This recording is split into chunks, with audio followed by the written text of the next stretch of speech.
자, 여러분 안녕하십니까? 반갑습니다. 이 시간에는 제 21강 시간이 되겠는데요. 상가건물 임대차 보호법 학습하겠습니다. 여러분 교재 120쪽이 되겠습니다. 21강. 교재는 120쪽. 상가건물 임대차 보호법입니다.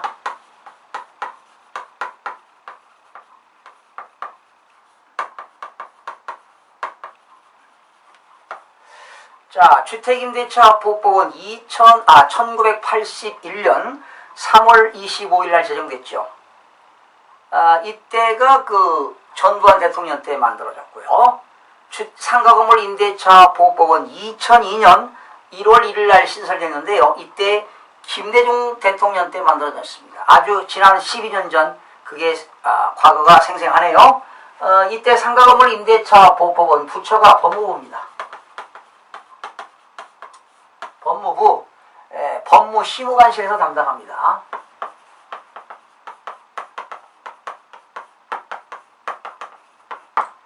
역시 상가건물 임대차 보호법은요.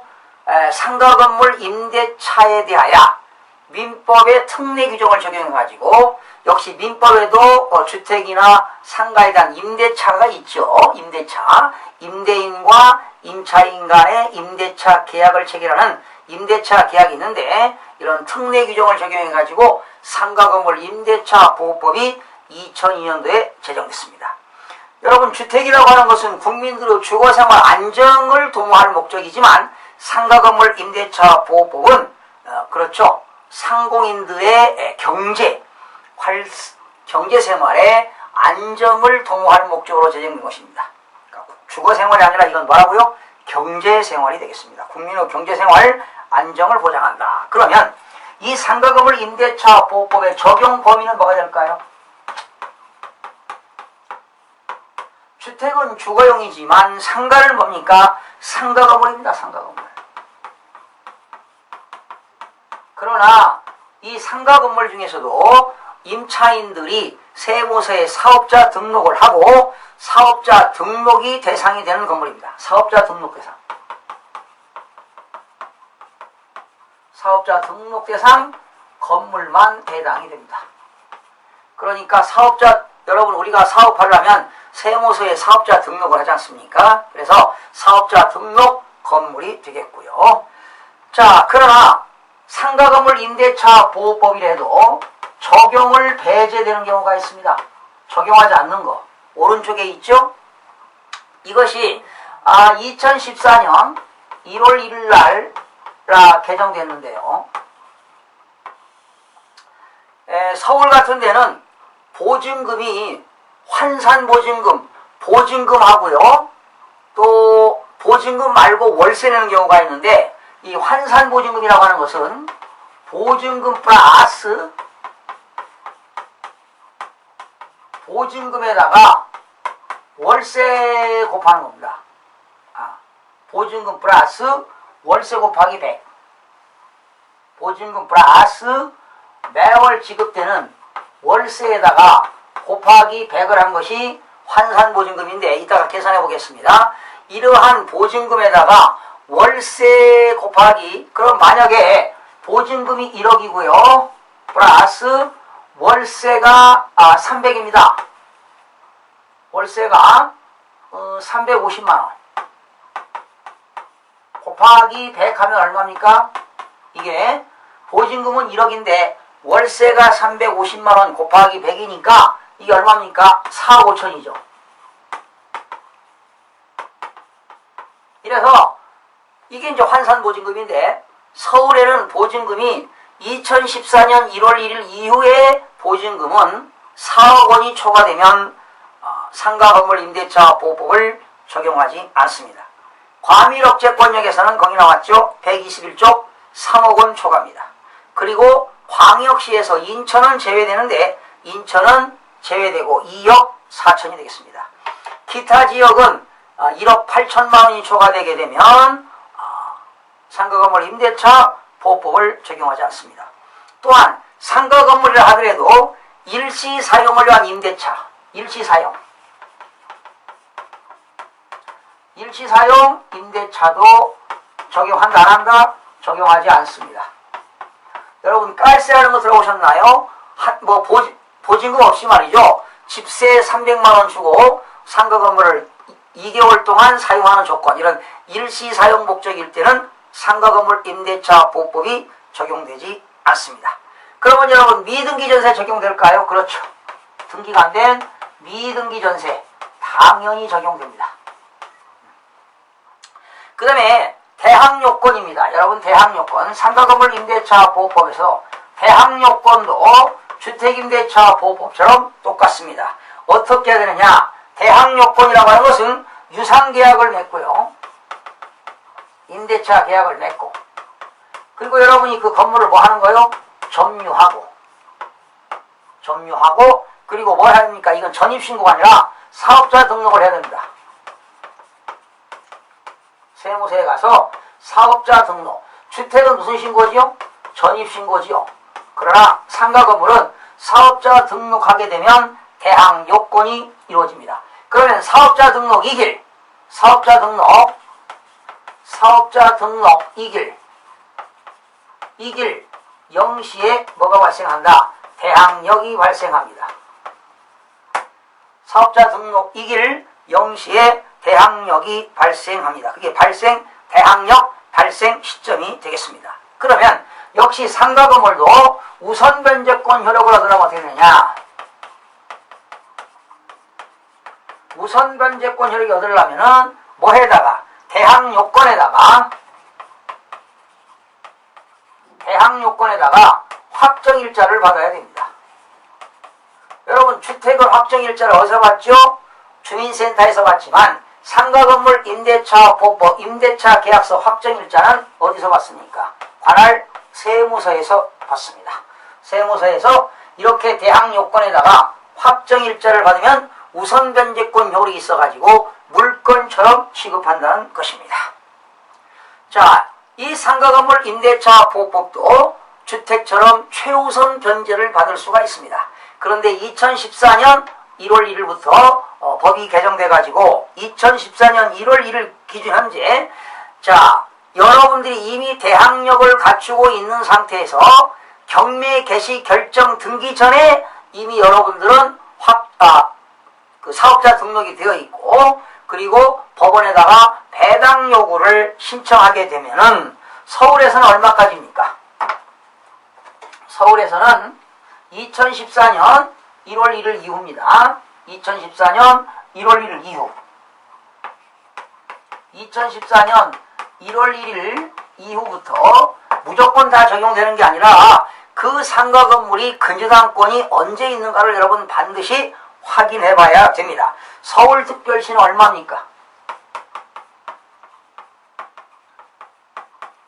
서울특별시는 자 인상됐습니다. 6,500만원일 때, 요 6,500만원이라고 하는 것은 환산보증금까지 포함된 겁니다. 6,500만원일 때 최우선 변제가 얼마라고요?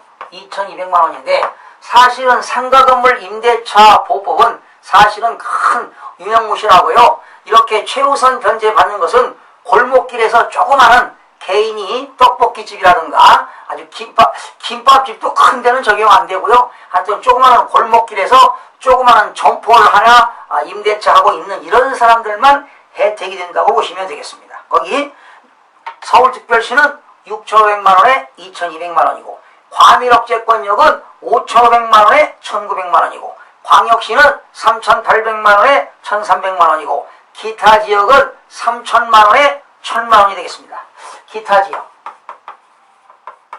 기타 지역에 보증금이 3,000만원일 때 최우선 변제 받는 게 얼마라고요? 1,000만원이다 이런 얘기죠. 그러면 여러분 이런 소도시 기타 지역에 이 보증금 3,000만원이면은 보증금 1,000만원에 월세가 얼마? 월세가 한 20만원 곱하기 100, 그쵸? 월세가 20만원 곱하기 100이니까 이게 2,000이죠. 딱 되네요. 그러니까 보증금 1,000만원에 월세 20만원 이런 데만 기타 지역에서 해당이 됩니다. 그러면 서울은 어떻게 될까요? 서울은 보증금 1,000만원에 보증금 1,000만원에 월세가 55만원 곱하기 100. 그럼 5,500이죠? 그렇죠. 서울에서는 보증금 1,000만원에 월세 55만원 정도 내는 사람이 최우선 변제를 얼마 받아갈 수 있다? 2,200만원 받아갈 수 있다는 그런 내용입니다. 그러면 여러분 거기 환산보증금은 어떻게 됩니까? 월세 곱하기 100이라고 나왔죠? 환산보증금은 이렇게 됩니다. 보증금 플러스 가로 열고 월세 보증금 곱하기 100 이렇게 한 것이 환산보증금이 되겠고요. 이렇게 상가건물 임대차 보호법의 최우선 변제 금액은 배당 한도 금액은 그 상가건물 낙찰 금액이 얼마요? 2분의 1 한도 내에서 최우선 변제가 가능합니다. 그리고 주택임대차 보호법에서는 임대차 기간이 최소 몇 년 보장했죠? 2년입니다. 그러나 상가건물 임대차는 최소 1년 보장인데 5년간 갱신을 보장할 수 있습니다. 몇 년간요? 5년간 갱신을 보장할 수 있는데 이때 임차인은 1년간 계약을 맺었다면 그 계약기간 만료 6개월부터 1개월 사이에 임차인이 임대인에게 계약갱신 요구를 할 수 있습니다. 임차인이 누구에게요? 임대인에게 뭘 요구했다고요? 계약갱신 요구를 할 수 있습니다. 계약갱신 요구. 몇 년까지 가능하다고요? 5년까지 계약갱신을 요구할 수 있는데 임차인은 임대인에게 임대기간 만료 직전 6개월부터 1개월 사이에 계약갱신 요구를 할 수가 있습니다. 그러면 임대인은 임차인의 계약갱신 요구를 거절하지 못합니다. 그러나 외외적으로 임대인이 거절할 수 있어요. 어느 때? 임차인이 차임을 매월 집세를 지급하는 차임을 몇 기 연체? 3기를 연체했다. 3기 연체하게 되면은 계약갱신 요구를 받아들일 수가 없습니다. 그래서 임차인들은 이렇게 차임을 연체해서는 아니 되겠죠. 또한 여러분 임차인들이 말이죠. 차임을 2기 연체하면 차임을 2기 이상 연체하게 되면 어떻게 될까요? 임대차 계약을 뭐 할 수 있다? 임대인이 해지할 수 있습니다. 임대차 계약을 뭐 할 수 있다? 해지할 수 있다는 것도 참고로 알아두시면 되겠습니다.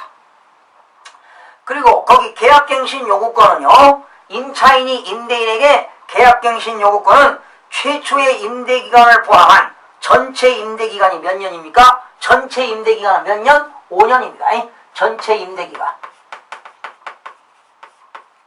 전체 임대기간은 몇 년이다? 5년이 된다는 것 알아두시기 바랍니다. 그 다음에 차임 증액제한이라고 나왔죠? 이것이 올해부터 신설됐죠? 이거 차임 증액제한.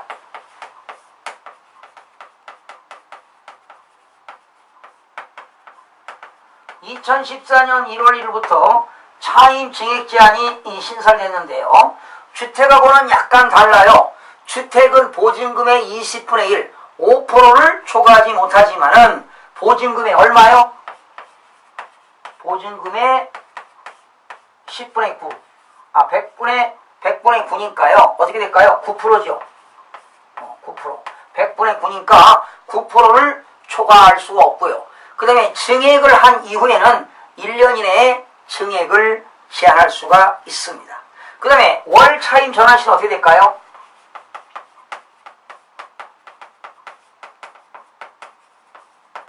월 차임 전환시는 주택일 때는 몇 프로였나요?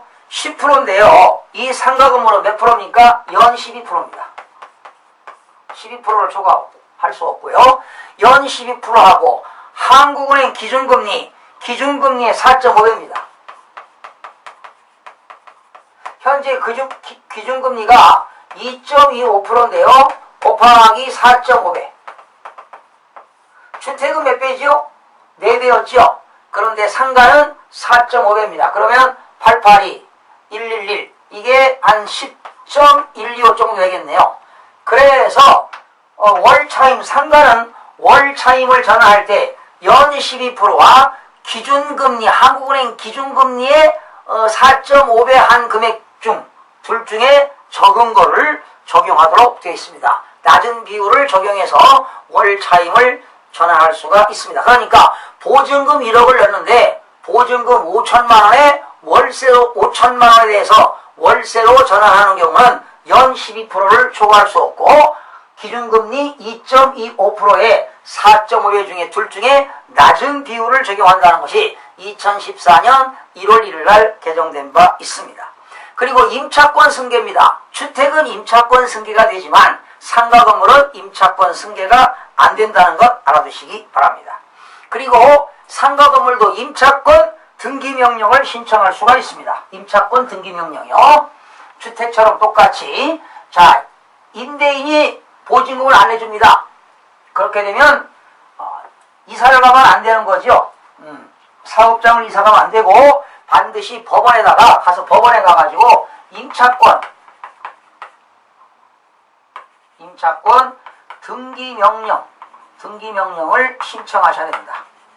그래서 등기부상 을구에 임차권 등기 명령, 임차권이 이렇게 설정이 된 이후에 사업장을 이사 가야만이 대항력을 유지할 수 있습니다. 거기 보세요. 기간 만료했는데 임대인이 보증금 반환이 안 됐을 때는 대항요건을 유지하기 위해서는 반드시 어떻게 해라? 임차권 등기명령을 신청하면 됩니다. 법원에 가서 여러분 법무사한테 가지 않고 법원에 가시면 임차권 등기명령 신청서에 가서 신청서에다가 재반 서류를 제출하고 신청하시면 되니까 그렇게 어려운 거 아니니까 여러분들이 행동으로 옮겨보시기 바랍니다.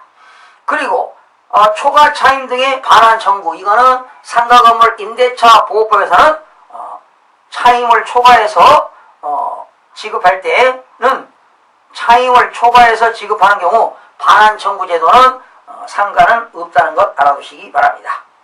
자, 그러면 여러분 123쪽 제일 밑에 보세요. 상가 건물 적용 대상 보증 범위 및 소액 임차인의 기준 최우선 변제 금액 나왔죠? 여러분 124쪽 보시기 바랍니다. 2012년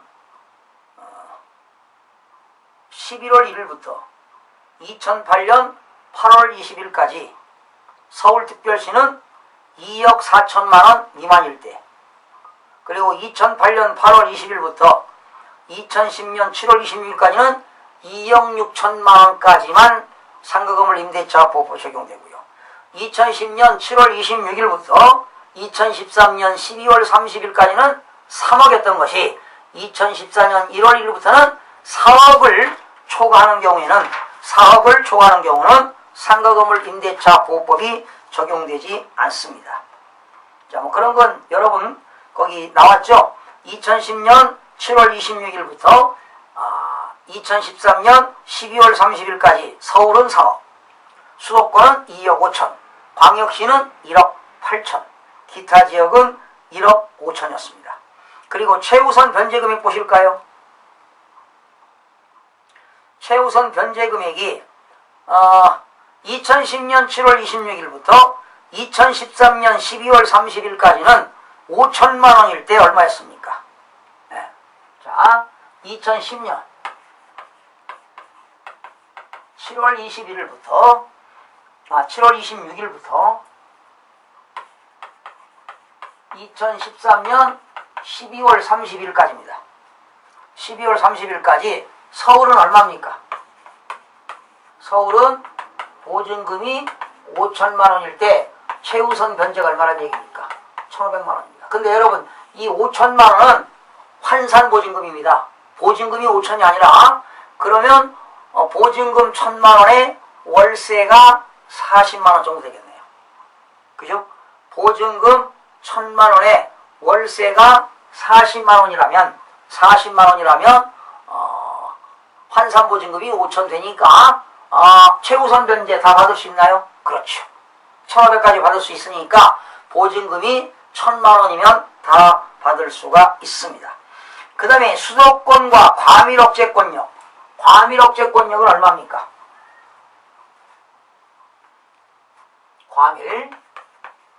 과밀 억제권역은 얼마입니까? 4,500만원에 1,350만원.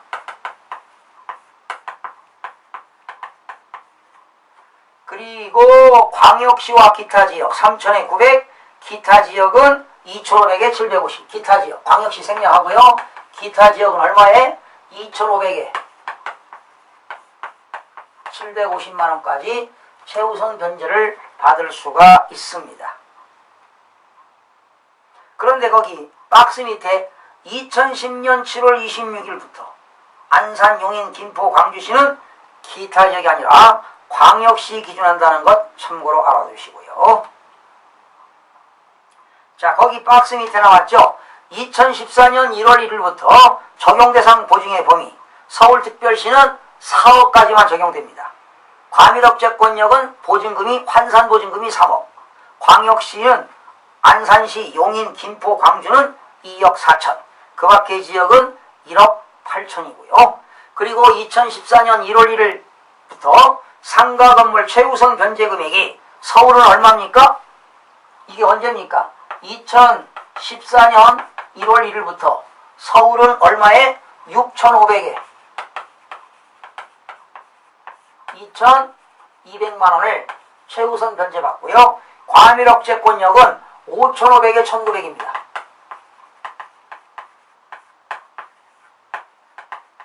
그리고 제일 밑에 기타는 3,000에 1,000만원입니다. 결론은 뭡니까? 상가건물 임대차 보호법은요, 정말로 영세상인들, 이런 영세상인들만 해당이 됩니다. 정말로 영세상인들, 이런 사람만 해당이 되고 현실적으로는 잘 맞지 않습니다. 맞지 않고 그래도 한번 알아봤고요. 자, 그러면 여러분 앞에를 한번 보실까요?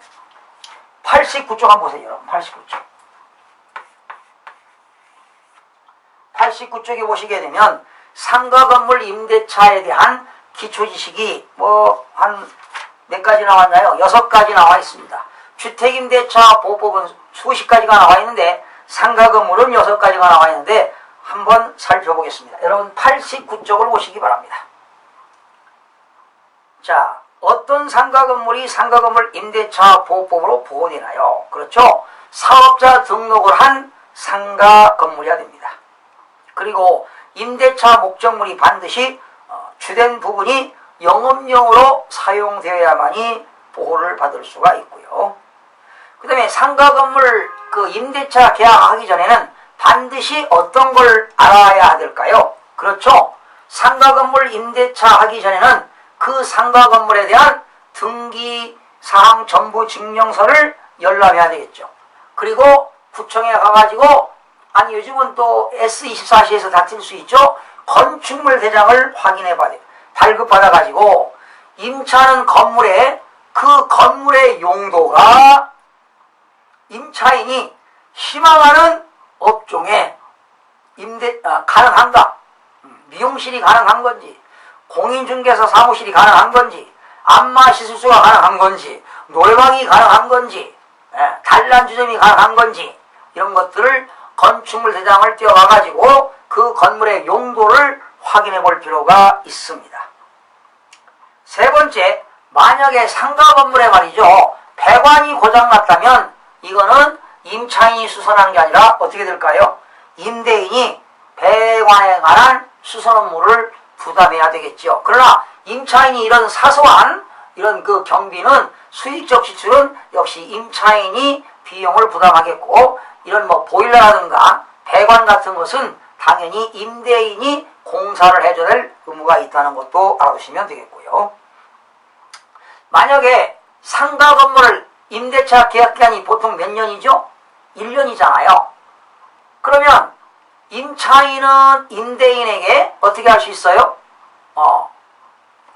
임대인에게 뭐 할 수 있습니까? 임대차 계약 갱신 요구할 수 있겠죠? 그런데 임대인이 이런 얘기입니다.